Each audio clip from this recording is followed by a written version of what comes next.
Hi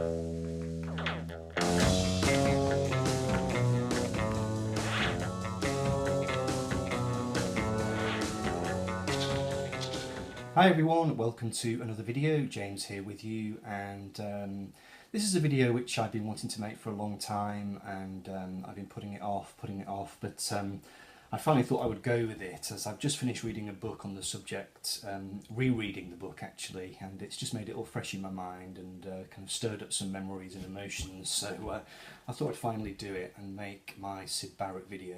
So this book is A Very Irregular Head by Rob Chapman. It's the only book which was written in cooperation with Syd's family. Chapman spoke to Syd's sister Rosemary extensively for this book, so there's lots of very interesting things in there. The other great thing about this book is that he really goes to town tracing Syd's artistic, not just his legacy, you know, as in who he went on to influence, but also who he was influenced by, and we'll talk about that as we go.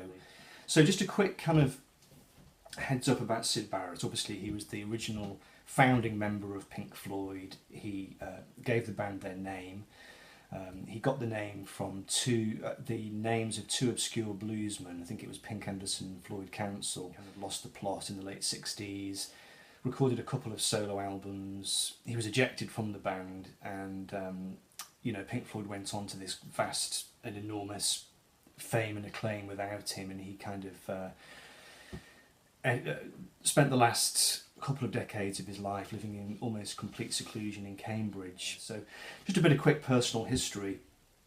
The first time I ever became aware of Syd Barrett was when I got this record. Now I think I got this in roughly 1980. I first clued into Pink Floyd when they hit the charts with Another Brick in the Wall Part 2 in 1979, and my dad played me Dark Side of the Moon, so I knew that record. I think The Wall had just come out, but I hadn't got it yet. I got it at some point, maybe a few months after this. This record was purchased, I think, in a shop called Boots in Chester, and I didn't know anything about it. This is the compilation which came out in, I think it came out in 1973, and it basically collates together the first two Floyd albums, Piper at the Gates of Dawn and Saucer Full of Secrets. And I can still recall vividly being in my room and looking at the track listings and wondering who this chap was that kept being mentioned in the song title credits. Barrett. You know, Astronomy Domain, Barrett, Lucifer Sam, Barrett, Matilda Mother, Barrett, Flaming, Barrett. All these songs written by Barrett, and yet Syd's name, of course, is not mentioned in the credits for Dark Side of the Moon, so already I was kind of cluing into the fact, right, okay, this is a band that's got a bit of history. There's a member here, this Syd Barrett character, who's no longer with them. You know, I wonder what became of him. So already I was kind of starting to clue into this great kind of mystery or sense of wonder, really. But I mean, what I absolutely loved straight away about Syd Barrett and the music of the early Pink Floyd was just the kind of mystical feel that it had. Syd drew on all sorts of influences which had never been used before in quite that way in pop music. I mean, him and John Lennon. John Lennon did Strawberry Fields Forever. Syd Barrett did The Piper at the Gates of Dawn. So they were both drawing on this very rich seam of autobiography and kind of acid-drenched nostalgia, really, for the past. But Syd's work was shot through with this kind of quite a dark, spooky kind of ambience. The track that I always think of is the track Matilda Mother, which is on this record, which is a really original song. The song is narrated from the point of view of a child in a crib, and when the song starts, it's this kind of, you know, fairy story, and I think people have kind of got Syd wrong a little bit. Some people think of Syd as writing these very kind of dated, airy-fairy, hippy-dippy songs, and Matilda Mother is an example of a song which you could kind of get it wrong if you don't listen to it carefully enough, because it starts out as a kind of fairy story. There was a king who ruled the land, His Majesty was in command, you know, and it sounds a bit hippy-dippy 60s, but then it turns out in the bridge section, it turns out that this story is being read to the child by the mother, and then there's a fantastic kind of chorus section where the child just says, "Why do you have to leave me there, hanging in my infant air, waiting? You only have to read the lines in scribbly black and everything shines. So it's a song where there's a child being read a story, and then the child's mother stops reading the story and closes the book, and the child is left hanging in this kind of dark crib in this room. And you know, it's a very original song. It's not the kind of song that had ever been written prior to that. I mean, this is 1967, and you had songs such as Chapter 24, which drew on the I Ching, you know, the great Chinese philosophical work. You had songs such as Astronomie de Min, which contained lots of astronomical terms and phrases. You had the great song Bike, which, in fact, Rob Chapman identifies this song. I mean, if you've not heard Bike, it's a very kind of rackety, strange English, almost like a joke song. I've got a bike, you can ride it if you like. It's got a basket, a bell that rings, and things to make it look good. I'd give it to you if I could, but I borrowed it. It has a very kind of rackety, almost shambolic feel to it. But the words of the song are so fantastic. The way that he has to change the meter all the time. He has to change the number of bar lines to accommodate this asymmetrical lyric. And Chapman, he identifies the source of this song. He says it was probably drawn from, there was a poet called A. Milne who wrote a poem called The Engineer, and there's a line in that song, "It's a good sort of break, but it hasn't worked yet. I'd give it to you if I could, but I borrowed it." Clearly borrowing that slightly asymmetrical verbal rhythm, you know. He made songs out of raw materials that had never really been used before in pop songs. I mean, this was still only 1967, so everything was kind of quite fresh and new. But he wasn't afraid to draw upon folk tales and fairy stories, and there's a kind of strange, like I said before, a strange nostalgic English feel that runs through there. But of course, in the song Astronomie de Min, you had the other side of Syd, and in the track Interstellar Overdrive, which is the kind of space rock thing, and Syd really pioneered, you know, what bands like Hawkwind would go on to do: space rock, psychedelic rock. The original version of Pink Floyd was very much rooted around the idea of group improvisation. And even though, I mean, Syd wasn't a very technically brilliant guitarist, he wasn't as good as David Gilmour, he was certainly no Hendrix, but, you know, he used to do very innovative things. Like he used to lay his guitar down on a table. Syd used to roll, I think he used to roll ball bearings down the guitar strings and make all these kind of strange whooshy space noises, and he had mirrors on the guitar which would catch the lights, and he turned into this kind of psychedelic avatar, really. I mean, one thing to bear in mind is that he was an artist, he was a painter, he trained to be a painter, but he abandoned that quite early on because his pop career took off. But he was always a painter, and he was always an artist at heart. And Syd wasn't really a kind of ambitious pop star. He kind of stumbled into the world of pop music, and it was a world that he wasn't really ready for, or it was a world that he wasn't psychologically built for. He didn't like repetition, he didn't like doing things like Top of the Pops. He considered himself to be an artist, and when he did all that kind of improvisatory stuff on stage with the Pink Floyd, in clubs such as the UFO in London, you know, he was part of the kind of cultural awakening of the late 60s, but the big difference between him and his bandmates was that Pink Floyd were a really ambitious rock band, and they weren't that fussed about being part of a kind of hippie scene. They wanted to be huge rock stars, and they were quite willing to play the game. They were quite willing to do all the talk shows, they were quite willing to do Top of the Pops, they were quite willing to schlep around kind of, you know, northern ballrooms playing their music and having people throwing pints of lager at them. Syd, on the other hand, I don't think Syd was interested in that. I think Syd quickly realised that this was not a world that he was comfortable in, and he started to withdraw from it quite quickly. He started to act in a uncommunicative way, shall we say. I mean, lots of myths have exploded over the years and have kind of, you know, gradually evolved about Syd doing things like detuning his guitar on stage and just playing one chord all nice and stuff. But there's two ways of looking at this. You know, either he was just completely going around the bend, and Pink Floyd themselves maintained that he had this kind of legendary lost weekend where he went away for one weekend, took loads of acid with some friends or whatever, and then came back, and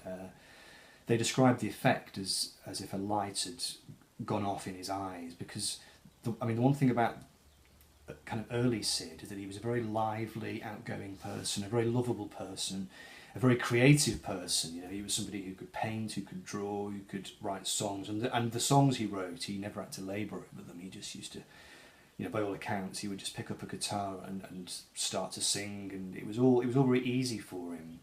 But then as he got into this career with Pink Floyd, things started to get very complicated for him, I think, as he realised that this wasn't the world he wanted to be in. Certain, you know, latent psychiatric problems started to come to the fore. There was this kind of lost weekend where he was supposedly doused with, you know, God knows how much acid, and the lights sort of went out, and you know, legend has it that he became completely impossible to work with, and in the end Pink Floyd had to let him go. And there's an incredible poignancy in the story of how it happened. You know, they couldn't face talking to him or even trying to broach the subject, so they just used to stop picking him up on the way to gigs. They'd already got David Gilmour in as a kind of, not as a replacement guitarist, but they needed somebody to come into the band and just play good, reliable guitar, you know, while Syd was doing all his weird detuning effects.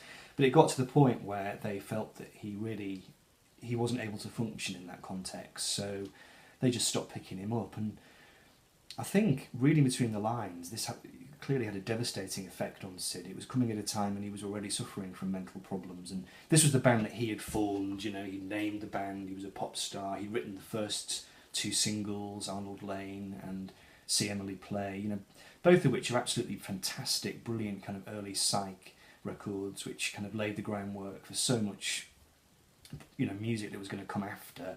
So he was already a really influential figure with all this kind of status. Not that he wanted the status, but I suppose the point I'm trying to make is that he kind of arrived quite quickly onto the scene and you know, became this really significant figure, and then he was kind of chopped down in his prime.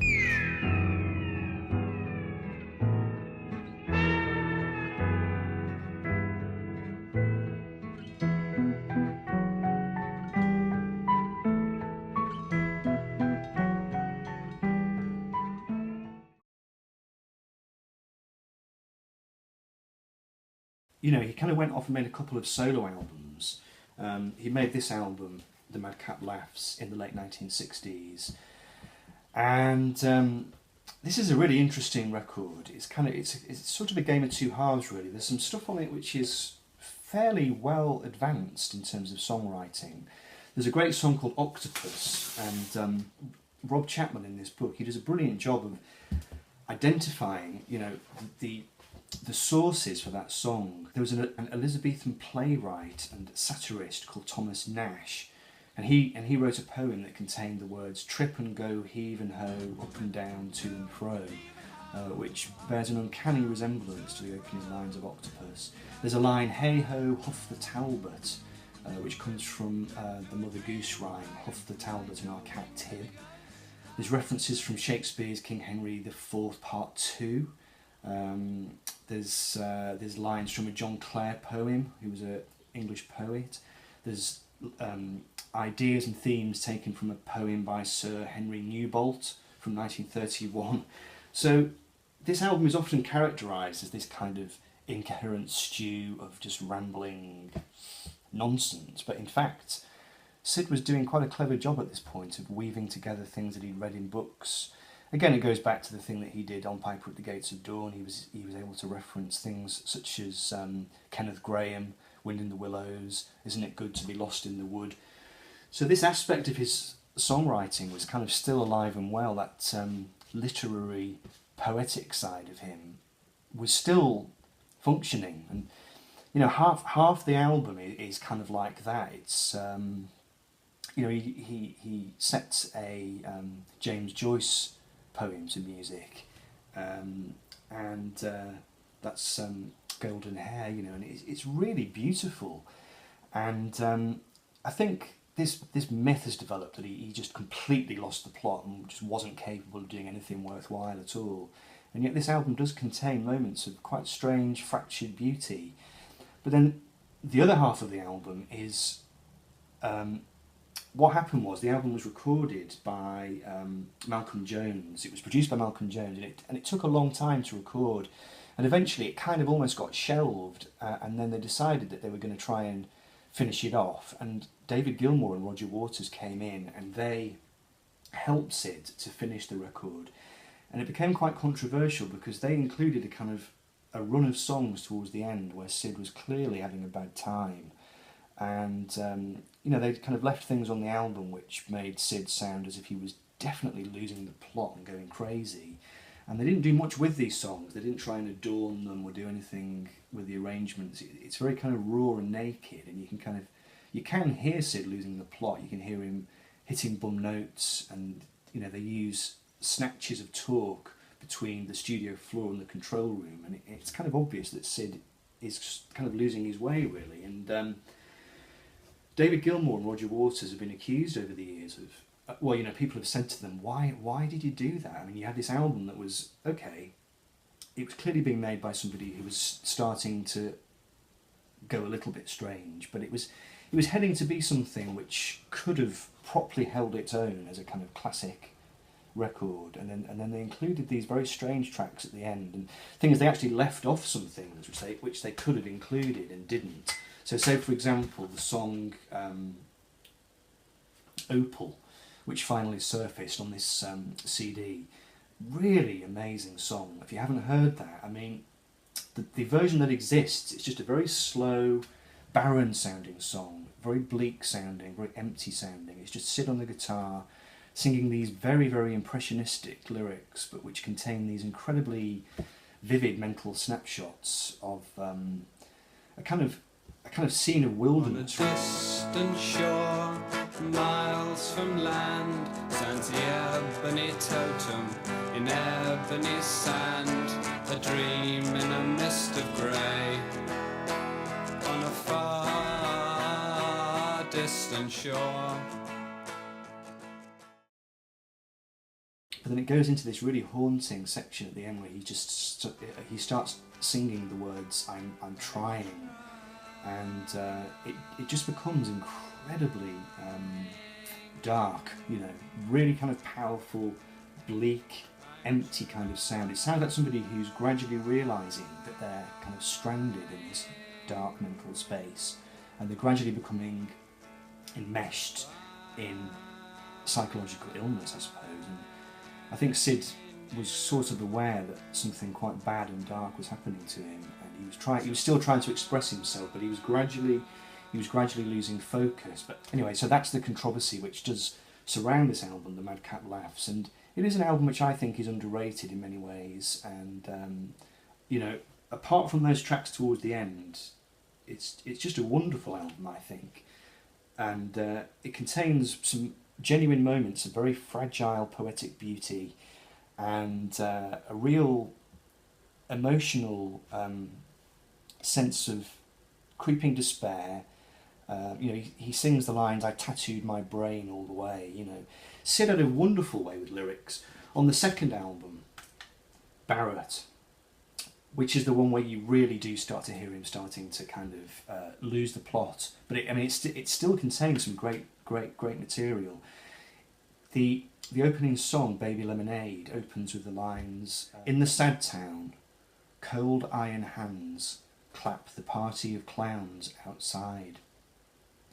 And you know, that still gives me goosebumps. That kind of image. It's such a solid image. In the sad town, cold iron hands clap the party of clowns outside. It trips off the tongue in this really distinctive way, and it brings to mind such solid images that are quite chilling.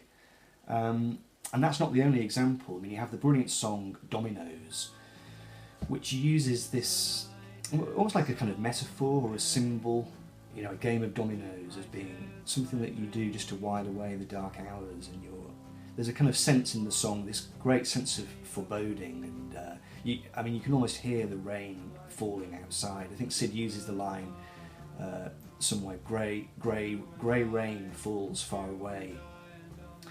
And so again on this record there is that sense of encroaching darkness, of impending doom, and but through it you have these wonderful songs. I mean, the song Wolfpack is a really brilliant kind of churning, dark song of incipient violence and kind of disturbing maelstrom of approaching doom, really. The wonderful song Gigolo Ant, which went on to inspire The Damned, and it has a very bouncy kind of tune to it. You got the song Is It Obvious, which is a really nice song. Effervescing Elephant, which is a song which Syd wrote in his youth, which is a wonderful little play on words. It kind of trips off the tongue. He was really influenced by Edward Lear, the English absurdist poet. And interestingly, Edward Lear's life was blighted with, not to the same degree, but Edward Lear and Syd Barrett, they share a fair bit of common ground in terms of their personal stories.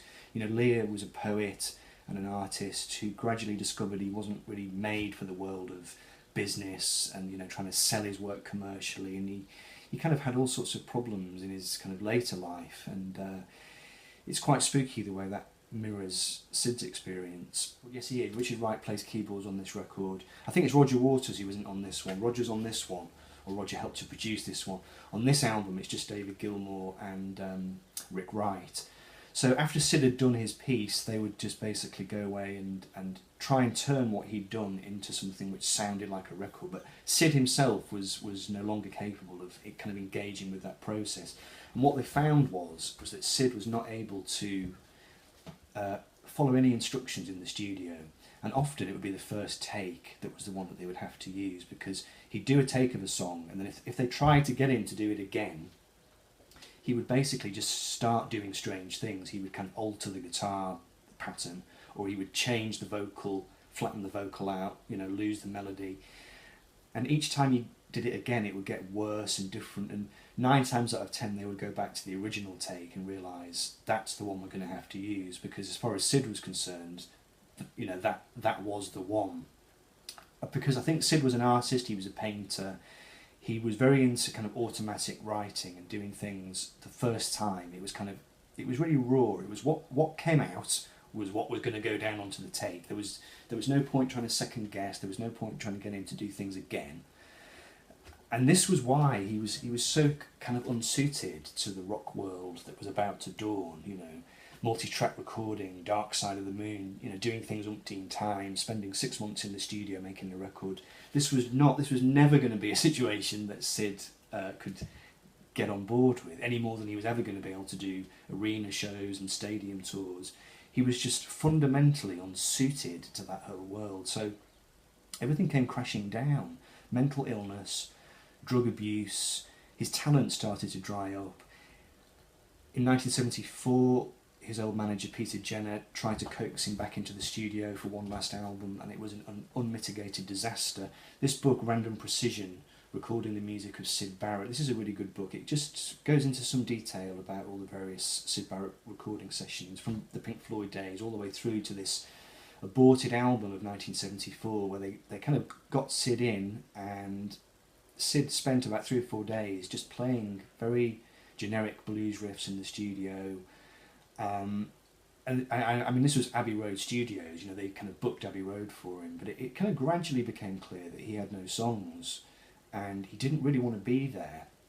And there's a really famous story where he would leave the sessions, he would leave the studio, and he would, if he turned right as he left the studio, he would be going to the canteen. This is what one of the engineers noticed. But if he turned left, he'd be leaving the building, in which case they wouldn't see him again until the next day. And eventually one day he just turned left and just kept walking and never came back. And the final album was abandoned. The studio takes that were recorded are now out there on YouTube, but it's a fairly dispiriting experience listening to them. You can hear somebody. I think Pete Jenner, the manager, he described it as trying to see lights through the fog. He said occasionally you'd get a glimmer of something, you know, a tune or a little riff or something that was going to spark into something, and then it was lost in the fog again.